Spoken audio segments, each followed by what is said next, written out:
Neve Campbell may not be returning for Scream 6, but another fan favorite has offered to let a TV fall on him if it means he gets to come back. So let's just get into it. Cut to 25 years later. Every year I open the door and there's Ghostface. And then they see me and they go, ah! Can you even make a Scream movie without Neve Campbell? She's been the star of every one so far, but it seems like the 5th movie may have just been her last. Filming that one, executive producer Kevin Williamson actually said that the movie's purpose had been to connect the legacy cast members with a new cast. We're a little bit bummed to see her go. Feeling a bit, just unhappy with the things that were coming to me. But as the directors of the 6th movie pointed out, it felt like there's an opportunity to really dig into this new crop of characters without her. So at least have an ending to the story. But that doesn't mean we won't be seeing any of the original cast returning for Scream 6. Gale Weathers is back, but maybe not for too much longer. If you're following Courteney Cox on Instagram, then you may have already seen the video that she posted to say,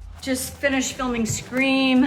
But watch out, Courteney. Ghostface is on the security camera. He breaks in and the video ends on a gasp that seems to suggest that Gale may not make it out alive for a 6th time. And it's never what I want. Speaking of returning stars, did you know the producers literally could not find Hayden Panettiere? I just needed a break. The last time we saw her playing Kirby was back in Scream 4, and although Kevin Williamson wanted to bring her back right away, they were all left saying, "Where's Kirby?" Hayden stepped out of the limelight 5 years ago, and with no agent, there really wasn't a way for anyone to get a hold of her. It was only by speaking through her producers on Nashville that Kevin was able to bring her back to Woodsboro for Scream 6. I just want to keep that ball rolling. I have a whole new team of people.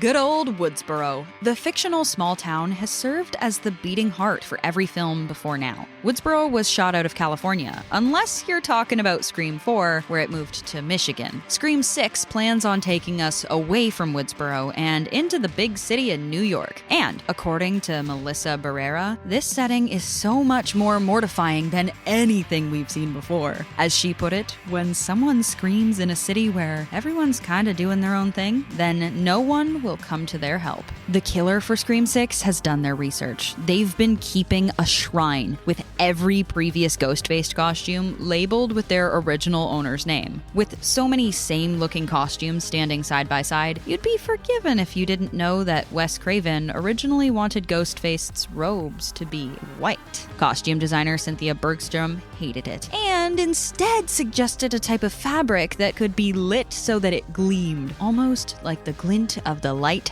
hitting a knife. This is the robe we've seen in every movie since. Are you scared, Jenna? No.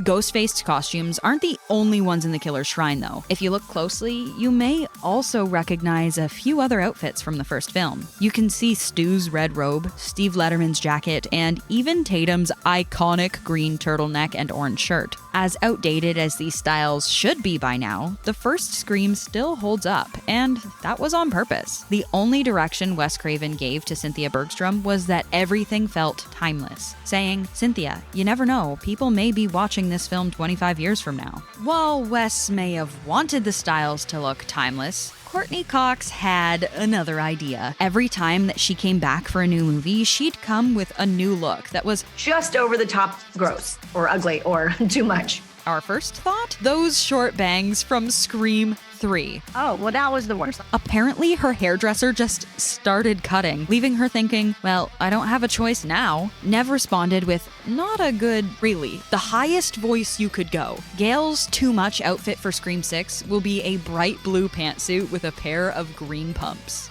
Our fans would be shocked. They'd be like, what happened? The original cast have their memories from the set, but they aren't the only ones who grew up with Scream. Melissa Barrera remembers being too young to watch any of the movies, but seeing her classmates dressed as Ghostface on Halloween. When she was finally old enough to watch the first 3 as a preteen, she found them terrifying, but said, I think it also led me to become a huge horror fan. Jasmin Savoy Brown, on the other hand, well, her parents had a bit of a different approach. Wasn't allowed to watch as a kid. Wasn't allowed to watch the old Harry Potter. Wasn't allowed to watch the old Scream. Among our younger cast, Jenna Ortega has probably had the least amount of time to shine. She was a little disappointed by her character in the 5th movie, saying that, "I only ever shot with Ghostface, and I was only ever screaming and crying on the floor." When she signed on for the 6th Scream, however, she was very happy to have the opportunity to give her character a bit more of a personality and work closer with her co-stars. That cast and crew, they're my family.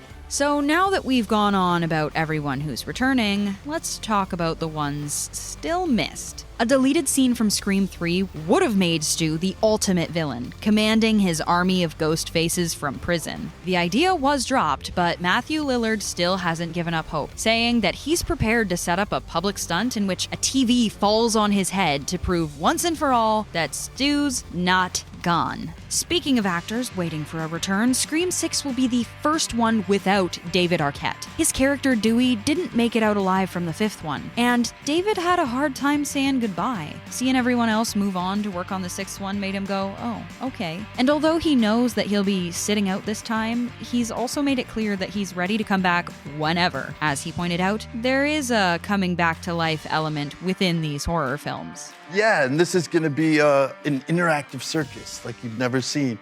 Okay, but for how much everyone wants back in, these movies are not easy to make. Courteney Cox and Neve Campbell did so many of their own stunts, which was fine in the beginning. I was like, I'll do any stunt, no problem. This time I was like, that hurt. The stunts weren't only harder for Courteney to do when she got older, but she also felt that she might have pushed herself too hard in the first Scream movies, saying that she was definitely paying for it later. So Courtney's most memorable stunt may just be her chase scene in Scream 2. Fleeing from Ghostface through a sound booth, the scene made great use of close camera angles and left you wondering if our main couple was doomed only seconds after Dewey and Gale finally got over their differences. In fact, the scene may be just so memorable that Jenna Ortega has hinted at Scream 6 calling back to it, saying, There's a lot of good chase sequences, including one between Gale and Ghostface through the lab. So if being chased by Ghostface wasn't enough, the cast on Scream 5 had another way of getting your heart pumping. Mikey Madison thought it might be funny to scare Dylan Minnette by hiding behind a bunch of bags, then just jumping around when he was least expecting it. We're like, welcome.